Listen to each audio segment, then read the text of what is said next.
সম্পূর্ণ রাজনৈতিক ব্যাপার। রাজনৈতিক কেমন ব্যাপার? যে বিশ্ব ব্যাংকের কাছে সরকার এত কোটি কোটি টাকা দেনা করে ফেলেছে, এই দেনা আর মেটানো যাচ্ছে না। মানে টাকা উঠবে কি করে? উঠবে একটা পদ্ধতি করলে, মেডিকেলের মাধ্যমে টাকা আদায় করতে হবে। এখন যদি আপনাকে বলি ভাই মসজিদে দান করুন 5,000 টাকা, আপনি করবেন? করবেন না। কাল সকালে যদি আপনার করোনা টেস্ট করা হয় আর ডাক্তার যদি বলে তোমার করোনা হয়ে গেছে, বড় নার্সিংহোমে ভর্তি হওয়া লাগবে, নার্সিংহোম ওনারা বিল করে দিবে আপনার 60,000 টাকা। এই টাকা তখন বার করা লাগবে, লাগবে কি লাগবে না? সরকার ওর থেকে জিএসটি পাবে, ওষুধ কোম্পানির থেকে টাকা পাবে, এগুলো সব ভ্যাট, এছাড়া আর কিছু নয়। আমি মমতাজুল ইসলাম বলে যাচ্ছি, এটা সোশ্যাল মিডিয়াতে এই কথাটা কালকেই ভাসবে। আমি বলে দিয়ে যাচ্ছি এই সমস্ত চালাকিগুলো না করে। আর করোনা কোথাও হয় না, কোথাও করোনা নেই।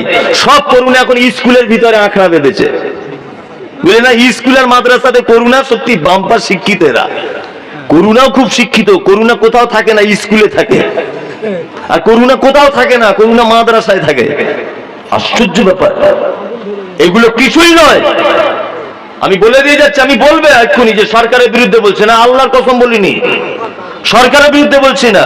কথা যেটা বললাম এগুলো বাস্তব না অবাস্তব? 2021 সালে যখন ইলেকশন হয়, প্রধানমন্ত্রী নির্বাচনের, মুখ্যমন্ত্রী নির্বাচনের যখন বাংলায় ভোট হয়, আমি মমতাজুল ইসলাম তখন বলেছিলাম এই ভাষাটাই বলেছিলাম, দেখুন কোন গাছ যদি কোন গাছ যদি ফল দিতে না পারে সে গাছ কেটে দিও না, রোদ্দুরের তাপে অন্তত ছায়াটাও দিবে ফল দিতে না পারলেও। এটা আমি বলেছিলাম। তার মানে এটা দিয়ে বুঝিয়েছিলাম ভোট এমন একজনকে দাও সে ক্ষতি হয়তো করবে না, অন্তত ছায়াটাও দিবে, শুধুমাত্র বিজেপিকে আটকানোর জন্য। মানুষ মুসলমান দু হাত ভরে ভোট দিয়েছে, দিয়েছে কি দেয়নি? সবাই। আজও আমি কাউকে ভোট দেবেন কাকে দেবেন এটা আমি বলছি না, আমি শুধু এটা বলতে চাইছি গরিব মানুষগুলোর দিকে একটু লক্ষ্য করুন। এটা তো মারা যাবে আর কিছুদিন পরে না খেয়ে। সমীক্ষায় বলছে আগামী 11 বছরের মধ্যে সারা পশ্চিম বাংলার একটা গ্রামে 2 জন মাত্র মাধ্যমিক ছাত্র পাস পাওয়া যাবে, মাধ্যমিক পাস ছাত্র পাওয়া যাবে আগামী 11 বছরের মধ্যে। এই রকম ভাবে যদি বাংলা বা দেশ যদি চলতে থাকে, আগামী 11 বছরের মধ্যে মাধ্যমিক পাস ছেলে গ্রাম পিছু 2টো করে বেশি পাওয়া যাবে না। যদি 21-22 বছর এরকম যদি চলে, নাম সই করতে পারবে না মানুষ, এরকম সময় আসছে। কি বলছি বুঝতে পারছেন না? ওই জন্য আপনাকে বলছি সব সময় প্রতিবাদীমূলক সত্য কথাটা আপনি বলতে থাকুন। অবশ্যই আপনি বক্তা হন, শ্রোতাগণ, মেম্বার হন, প্রধান হন, যেই হন, উচিত কথাটা বলুন। الذي أرسله بالحق بشيرا ونذيرا وداعيا إلى الله بإذنه وسراجا وقمرا منيرا فقد قال الله تعالى في كلامه المجيد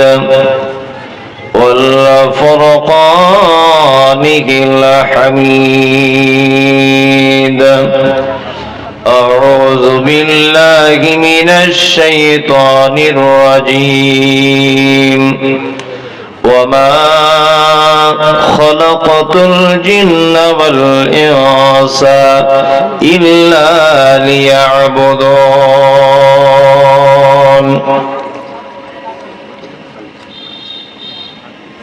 এই জগতে সবই তোমারি দান,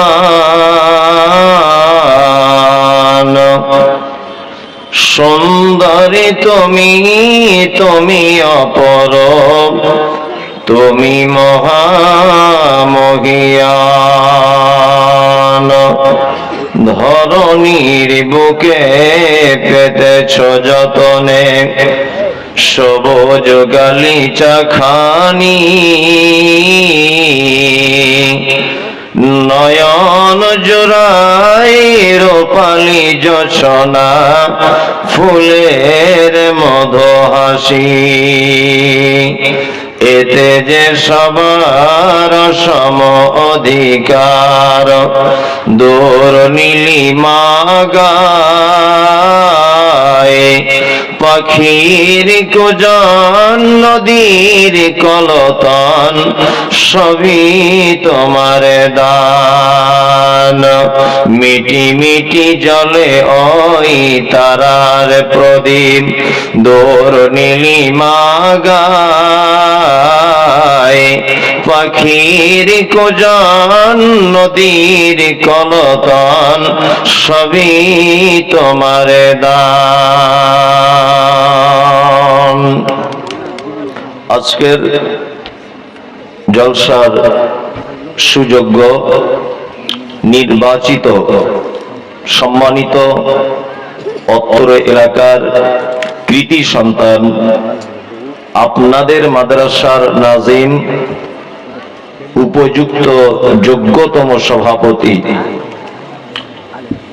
আমন্ত্রিত অতিথি ও বক্তাবৃন্দ, শ্রোতা হিসাবে যারা এসেছেন, চলে গেছেন, আসছেন, নারী পুরুষ আবাল বৃদ্ধ বনিতা নির্বিশেষে সকলকে জানাচ্ছি আন্তরিক শুভেচ্ছা, ভালোবাসা, প্রেম, মোবারকবাদ, ধন্যবাদ, সাধুবাদ, স্নেহাশিস যথাক্রমে শ্রেণীগত ভাবে। এতক্ষণ পর্যন্ত আপনারা কোরআন এবং হাদিসের আলোকে আলোচনা শুনছিলেন ফজিলাতুল শেখ জনাব আব্দুল ওয়াহাব সাহেব হাফিজাহুল্লাহ। সাথে সাথে আপনারা মসজিদে আপনাদের মূল্যবান অর্থ দিয়ে সহযোগিতা করেছেন। ঠিক অনুরূপ আমি এসেছি আপনাদের সামনে কিছু কথা আলোচনা রাখবো। ওমা তৌফিক ইল্লা বিল্লাহ, আলাইহি তাওয়াক্কালতু ওয়া ইলাইহি উনীব। বিনীত অনুরোধ, যারা পিছনে দাঁড়িয়ে আছেন প্লিজ আপনারা বসে যান। আজকের মতো পরিবেশ, আজকের নিয়ে আমার এবছরে প্রায় 67টা প্রোগ্রাম আজকে আমার হচ্ছে। এত সুন্দর ভালো পরিবেশ আজকে আমার কাছে সব থেকে বেশি ভালো মনে হচ্ছে। কোনো ডিস্টার্ব নেই, কোনো গ্যাঞ্জাম নেই, কোনো রকমের কোনো অসুবিধা বোধ বক্তাদের আজকে হচ্ছে বলে আমি মনে করি না। এতটুকু কথা রক্ষা করুন। যারা পিছনে আছেন দয়া করে আপনারা বসে যান, তাহলে আরো ভদ্রতা, আরো ভালো লাগবে, খুব ভালো লাগবে। কাউকে আগাতে হবে না, যে যেখানেই আছেন ওখানেই থাকুন। আর সামনের জায়গা কিছু বাকি আছে, পিছনে যদি বসতে অসুবিধা হয় তাহলে আপনারা এই সাইড দিয়ে এখানে চলে আসুন, কেউ দাঁড়াবেন না। এটা কোরআনের মজলিস। আমি রাত্রি এখন 10টা প্রায়, শীতকালীন রাত মানে 10টা অনেকটাই রাত। আমি আপনাদের বেশি সময় নেব না, তবে যত সময় থাকবো একটা একটা একটা একটা করে আমি কিছু কথা বলবো। তার মধ্যে একটা কথা বলছি, যে কথাটা বলার মাধ্যমে এখানে কোনো রাজনৈতিক দলের নেতা যদি থাকেন, গ্রাম পঞ্চায়েত প্রধান, ওতপ্রোতভাবে রাজনীতির দলের সঙ্গে জড়িত এরকম কোনো মানুষ যদি থাকে, আমি আপনার ব্যাপারে প্রথম বলে রাখছি, আপনি আমার উপরে ভুল অপবাদ দেবেন না আর ভুল বুঝবেন না। আমি দুটো একটা কথা প্রথমে বলে রাখছি। সেটা হচ্ছে এই, আজকে আপনারা দেখছেন যে সারা ভারতবর্ষে জুড়ে একটা তালবাহানা চলছে, সেটা হচ্ছে লকডাউন, ওমিক্রন, করোনা ভাইরাস চলছে না? চলছে। আমি এটা আশ্চর্য হয়ে যাচ্ছে একটা জিনিসে, আমরা তো অনেক জলসা করছি, অনেক জায়গা থেকে ফোন আসছে, মৌলানা সাহেব জলসার ডেটটা থানা পারমিশন পেলাম না, এটা ক্যান্সেল করে দিতে হবে। কেন না, পুলিশ এটা পারমিশন দিচ্ছে না। লম্বা ভালো কথা, পারমিশন দিচ্ছে না কেন না, লোকের সমাগম হবে বলে।